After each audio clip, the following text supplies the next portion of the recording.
Would you give it up for the everlasting Jody Watley?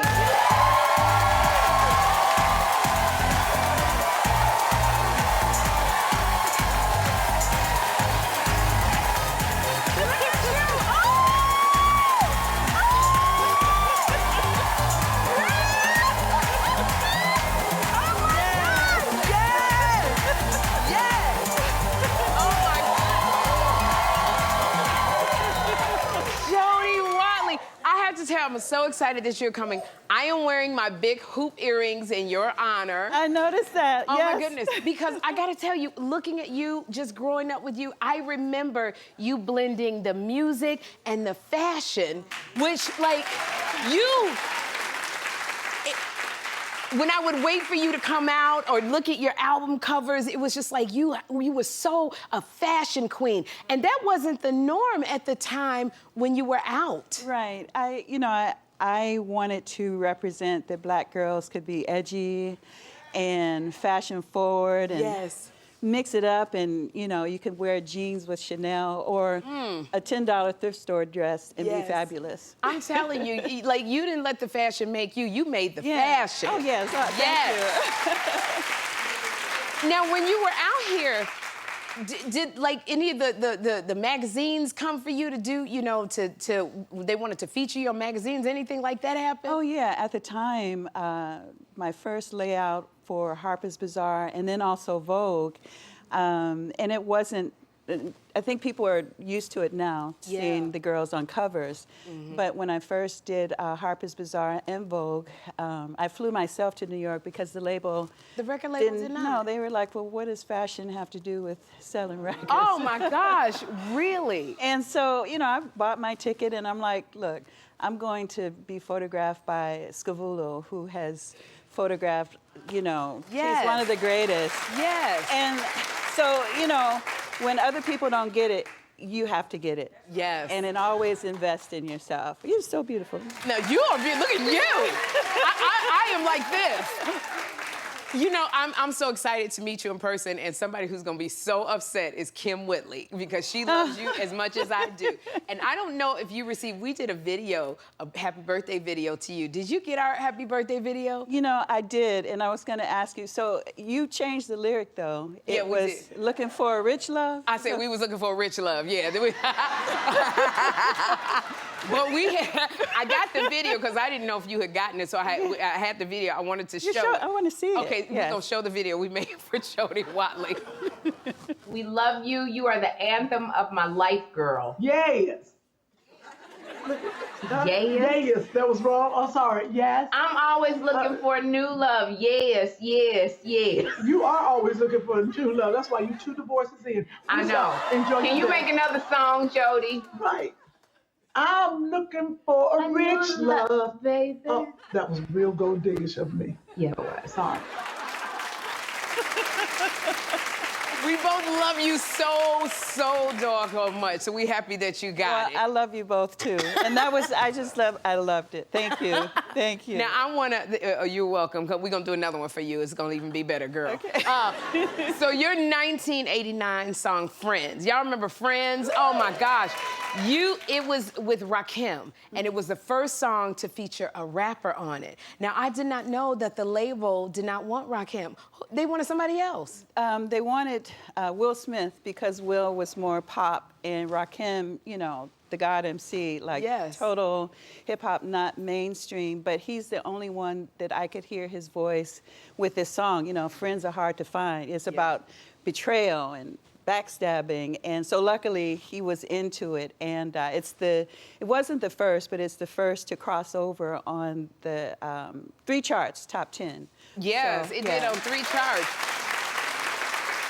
I think it was like it was the 3 charts. It was the R&B chart. It was the Hot 100. Hot 100. And hip hop. And hip hop charts that it crossed over. You had to fight them to get Rakim, huh? Again, you got to believe in yourself, and that's what everlasting is about. And never give up. And when people don't get it, like I said, you got to get it yourself. You got to get it. Because it starts with you. It starts with you, yes. Now, not only do we have Everlasting, but we got the Jody Watley Show, which is on SiriusXM. Yes. And look at this right here.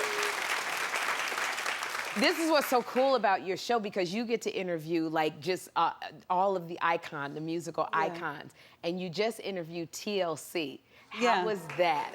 It was, it was great. It's history makers, and I interviewed TLC and In Vogue for this episode. And what was great about TLC, T-Boss told me how my vocal on my song Still a Thrill inspired her to sing in the low voice. She said that, girl, you're responsible for my everything, because I didn't know I could sing that low until I heard you say, you know, it's funny, funny how time flies. And so in the interview, she sang it, She did. So and it was surreal for me to hear her, because, I love them. So, oh my gosh. And I love hearing about your stories and about the people that you have inspired. But you know what? I'm in complete awe, and I want to do something with you. It's called, it's time for a pinch me moment. Okay? All right. I gotta see this. Okay, you gotta see it, because I'm gonna ask you a question. You had an unforgettable experience with the legendary Aretha Franklin. Yes. Yes. Yes. Okay. So, Miss Franklin, Queen of Soul, I was, back when I was on Soul Train, I was like 14, 15 years old. And she was doing a show in Los Angeles at the Dorothy Chandler Pavilion. And so she selected me to be in her show. She had 4 dancers that would come out during Natural Woman to represent a different side of her. So she picked me to be the entertainer, and she always called me Miss Jody, and she said, Miss Jody, I just see you as the entertainer. So throughout my career, she's always so supportive and, always, again, encouraging to just keep going and keep doing what you're doing, and don't worry about what people have to say about it. Oh, my goodness. I love that. I love that Miss Aretha, she encouraged you, because when I went to her party, she kicked me out the party. And I was standing just like you. We started talking, and she invited me to her birthday party, Jody, and I was just like you, standing behind her, but the button of my sweater got caught in her dress. When I tell you, and I pulled Miss Aretha's dress, and she it was just a mess. And next thing I know, I was escorted out the party. I was like, she wasn't looking for no new love with me, not at all. So, now she didn't do that to you, huh? She, anyone who has met her knows that, she's no joke. No, she is no joke. Not at all. Not was she no joke. Now, I love this because we were talking about Everlasting. This is your latest single. Yeah. It's called Everlasting. You are so beautiful. Thank you. So beautiful. But why do you feel that Everlasting is important to share with the world now? Because people are going through so much, and, as a writer, I just felt like there should be a song that, one of my favorite lines in the song, don't let the worst of life get the best of you. And I just think that, to remind people through music, that's the power of music, to, never give up, to keep going, stay everlasting. And people, how are you doing? I'm everlasting. It is how you say music can change a heart. And I know every song that you got, I didn't even bring it, my album, Jody Watley, and it changed everything, just going through stuff and listening to you and feeling like so joyful. And that's what you did to me. So I know Everlasting is doing that to people now. Yeah, it's #2 on the soul charts over in the UK, and my music has changed a lot, for a lot of people that, if you haven't kept up, 80s, 90s, the 2000s, the 10s, and still the 20s, and always growing and evolving. Absolutely. And being fearless. That's like you. Fearless like you, Diva. Jody, I want to say thank you so much for being here. I'm still like...